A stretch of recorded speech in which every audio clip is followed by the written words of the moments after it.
नमस्कार, मैं हूं जितेंद्र खिलनानी और आप देख रहे हैं हिंदुस्तान मेल न्यूज। अब होगी मुद्दों की बात सच के साथ। चलिए रुक करते हैं देश दुनिया और इंदौर शहर की कुछ बड़ी खबरों की ओर। Madhya Pradesh medical officers association की नई टीम का हुआ गठन।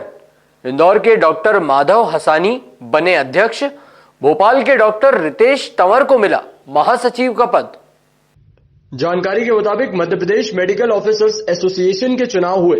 शिवपुरी के retired CMHO doctor AL Sharma ने बतौर चुनाव अधिकारी निर्वाचन की प्रक्रिया पूरी करवाई। इसमें इंदौर के डॉक्टर माधव हसानी को अध्यक्ष और भोपाल के डॉक्टर रितेश तंवर को जनरल सेक्रेटरी चुना गया, तो वहीं डॉक्टर हिमांशु जायसवाल कोषाध्यक्ष बनाए गए। साथ ही महिला प्रतिनिधि के तौर पर डॉक्टर कोमल विजयवर्गीय और डॉक्टर कल्पना भटनागर को चुना गया। आपको बता दें कि करीब 4 साल बाद मध्य प्रदेश चिकित्सा अधिकारी संघ के चुनाव हुए हैं। दशहरा मैदान पर हजारों कुश्ती प्रेमी देखने पहुंचे विदेशी पहलवानों की भिड़ंत। इंटरनेशनल दंगल में नामी पहलवानों ने दिखाए कुश्ती के जौहर। साथ ही दर्शक दीर्घा में बैठे युवाओं को दिया पहलवानी का संदेश। दरअसल दर्शक दीर्घा में बैठे हजारों कुश्ती प्रेमी एरेना में विदेशी व देसी पहलवानों के साथ महिलाओं की भिड़ंत और उस्तादों और खलीफाओं के संचालन ने सभी को खूब रोमांचित किया।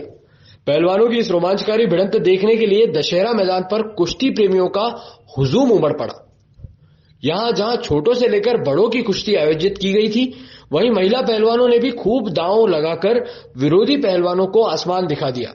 हिंदुस्तान कुश्ती फेडरेशन मध्य प्रदेश अध्यक्ष एवं संयोजक तबरेज खान एवं आयोजक मुन्ना हटकर ने बताया कि दोपहर 2 बजे से ही दंगल स्थल पर दर्शकों का जमावड़ा लगना शुरू हो चुका था।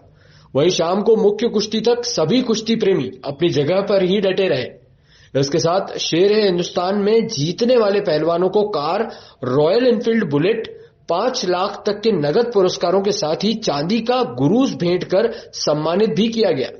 और यही नहीं बल्कि दंगल में उस्ताद खलीफाओं को भी विशेष रूप से आमंत्रित किया गया था, जिन्हें वरिष्ठ पदाधिकारियों की मौजूदगी में साफा बांधकर सम्मानित भी किया गया।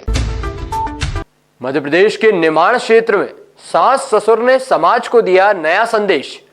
जिन्होंने तलाशा विधवा बहू के लिए पति, तो विधुर दामाद का फिर से बसाया घर।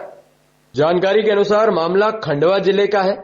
बता दें कि खरगोन जिले में रहने वाले रामचंद्र राठौर और गायत्री राठौर के बेटे अभिषेक का 5 साल पहले हार्ट अटैक से निधन हो गया था। बहू मोनिका अकेली हो गई।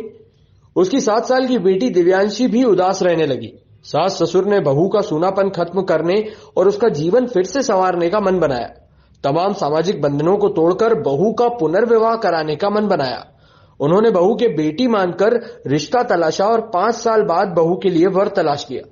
खंडवा के रहने वाले दिनेश से शादी तय की गई। बता दें कि दिनेश की पत्नी समिता का कोरोना में निधन हो गया था।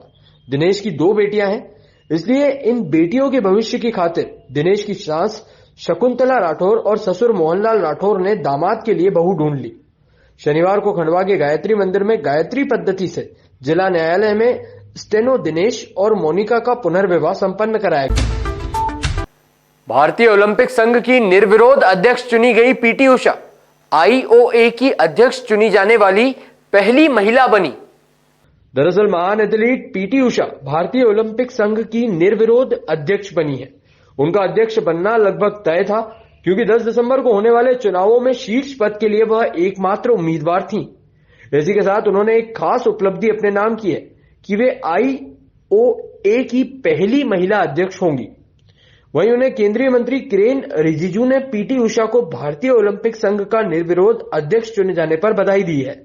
उन्होंने ट्वीट कर कहा कि महान गोल्डन गर्ल पीटी उषा को भारतीय ओलंपिक संघ के अध्यक्ष के रूप में चुने जाने पर बधाई। मैं अपने देश के सभी खेल नायकों को प्रतिष्ठित आईओए के पदाधिकारी बनने पर बधाई देता हूं। देश को उन पर गर्व है। वन्य प्राणी विशेषज्ञ अजय दुबे ने लगाए वन मंत्री विजय शाह पर आरोप। वन मंत्री ने तंजानिया और अफ्रीका दौरे पर खर्च किए 32 लाख रुपए। आरोप में कहा कि पर्यटन पर कुछ अध्ययन किया है तो रिपोर्ट सार्वजनिक की जाए।